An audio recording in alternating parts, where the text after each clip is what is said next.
Bom, maninho, estamos chegando aqui aonde? Cachoeira dos Padres. Cachoeira dos Padres. Pra vocês. Vejam só a força da água. Emocionante.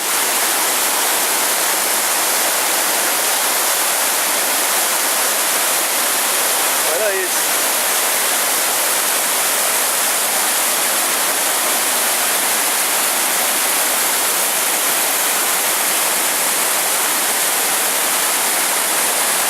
Muito forte mesmo. Muito bonito, né, a natureza.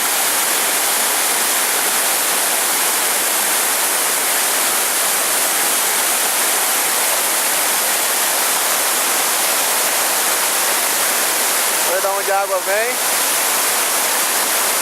A água que corta a cidade de Alto Araguaia e a cidade de Santa Rita, né?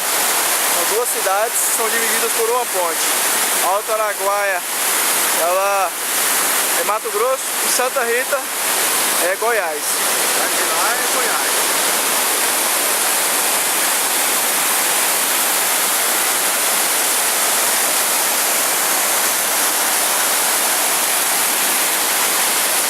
Então, mano, dá uma filmada aqui.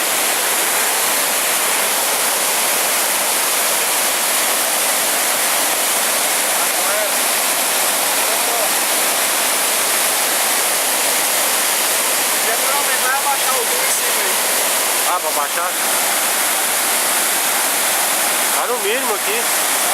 Tá no mínimo.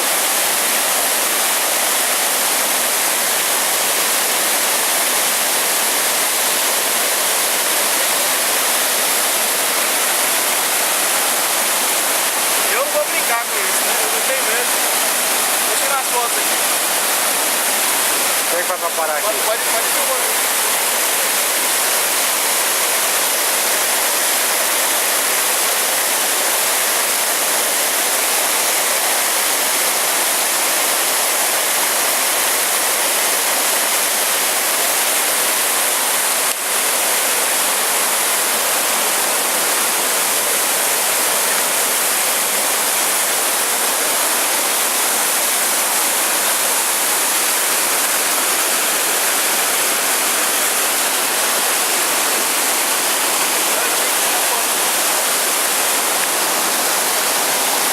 Tirar uma foto, só uma foto minha, só uma, né?